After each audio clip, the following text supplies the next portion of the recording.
City workers are calling on San Jose's mayor to avoid cutting city services to close a nearly $46 million budget deficit.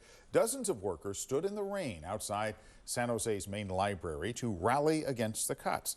San Jose already has a hiring freeze, and now Mayor Matt Mahan asked the city manager to look at trimming non-essential services to avoid layoffs. Unionized city workers want a seat at the table to help find a solution to the budget deficit. We are projecting a smaller budget deficit, so let's work with our city council and mayor to find solutions that work for everybody.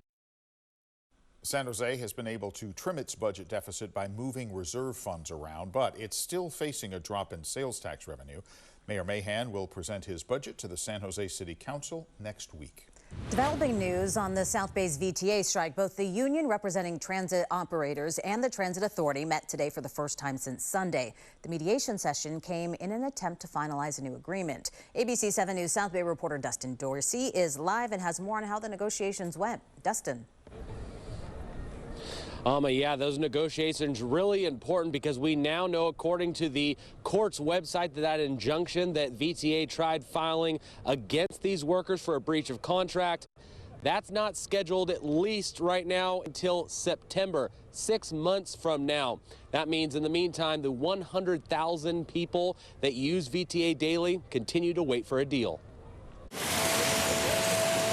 Through rain, even hail, nothing will stop ATU Local 265 workers from their strike against VTA. Nothing except a new deal. For the first time since Sunday, leaders from each side met for mediation. There was some give and take, but no agreement yet. At about 2 o'clock, my understanding is they were still together, which to me is a good sign that there is discussions occurring to try to come to a solution. I would call this the first steps for a while for fruitful discussions and negotiations to occur. While the details are worked out, buses and light rails remain down, and those who rely on them, like Raymond Cartagena and Adrian Elisari, are forced to find other options. It's much more critical than you could possibly imagine. Walking from the outpatient to here, I clocked it. It was like an hour and 31 minutes, something like that. I do a lot of walking in order to get you where I need to get you. A lot of walking. How far have you had to walk? I've had to walk 17 blocks. 17 blocks all the way to City Hall. Probably hasn't been fun in the rain either, right? No, sir. No, in the rain, it's even worse. Cartagena and Elisari are both participants of Pathway Society, Inc., a nonprofit specializing in substance abuse services. These men are among the 60 clients served by Pathway in Santa Clara County. Without a way to afford other transportation, VTA is a lifeline. People in recovery residences have just come out of treatment, usually residential treatment, and they're running concurrent with outpatient treatment.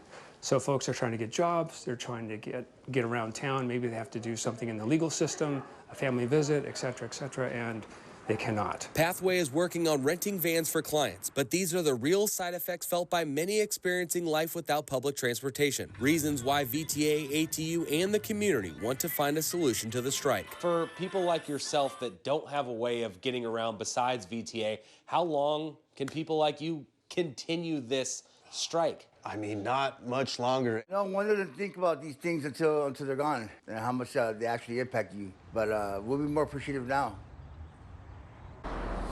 Yeah, no question about it. Now, of course, VTA tells us today in that availability that it will take a few days to get everything up and running once an agreement is reached by both sides. That brings to mind the NVIDIA conference that starts on Monday that will bring thousands of people to San Jose for it, and they all utilize VTA during that conference. That is, they will if an agreement is reached. We're live in San Jose. Dustin Dorsey, ABC 7 News.